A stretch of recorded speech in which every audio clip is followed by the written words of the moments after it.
football player. In 30 minutes, he was allowed to see Cindy and his newborn son. And the baby was beautiful.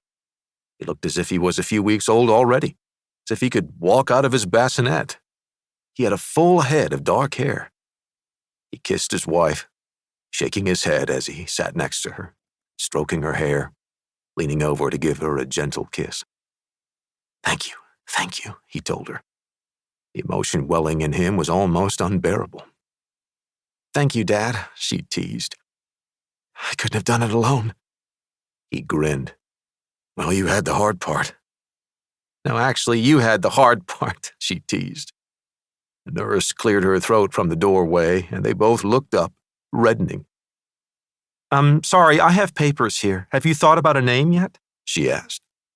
Aiden looked at his wife. She smiled. Jake, for your dad, she said. Jake, for my dad, he agreed. And nurse or no nurse, he leaned over to kiss her again. Thank you. That boy is like my life. He is our lives, she corrected. Our beautiful boy. Jake Mallory Ferguson did become their lives. Cindy Ferguson was diagnosed with cervical cancer a year later. Her life was saved, but their son was to be their only child. And for years, he was their beautiful, beautiful boy. He had a thick thatch of dark hair, amazing, riveting blue eyes, and a smile that could charm the coldest heart. Through grade and middle schools, he was a wonderful student, popular and smart. He did play football, even through his senior year when he found two things: that he loved the guitar, which was great, and drugs, not so great. In fact, the alcohol and drugs had gotten so bad that when he graduated, he knew his father was going to let him be drafted. Aiden and Cindy were deeply distressed.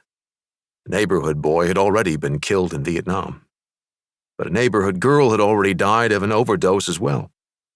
And all their efforts, punishments, encouragements to get help, all had done nothing. Aiden had served in World War II himself. Jake had been born as part of the baby boom that had come when the war had finally ended. Aiden had seen bad action. He knew the price of war. And he knew, too, he was still glad he had fought, that he had been privileged to help liberate one of the concentration camps. And so when Jake came to his father, begging for the money so he could opt out of college, Aiden hesitated just briefly in agony before giving his answer. Son, if you're going to kill yourself, you might as well do so for your country.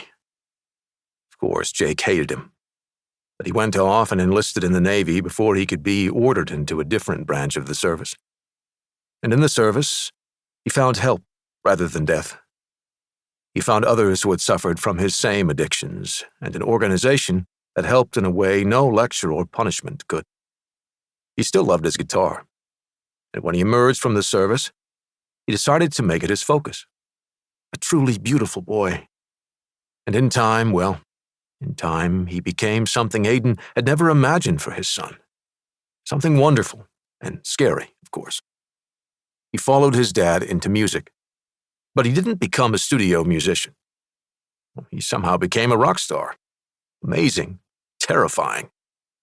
But the lifestyle didn't alter the joy he had learned with his group in the Navy. It just put him in a great position to write songs, to handle the band's business, to live wonderfully. He bought his parents a great new house in Palm Beach with a heated pool and a jacuzzi. He lived down the street. But Aiden continued to worry as the years passed. Not because Jake fell back. Miraculously, he never did. But neither did he fall in love. Oh, well, of course, there were women in his life. Some stayed a while. But it seemed he was never really going to fall in love. He'd never know what Aiden and Cindy had now been sharing all these years, through World War II, Korea, the 60s, being kind of flower children, the 70s, tragedy in the country, days of peace, days of faith. The 80s, when Jake's band became about the biggest thing in history, well, after the Beatles, the Rolling Stones, and a few others, maybe. The 90s, the Gulf Wars, and then, a bit before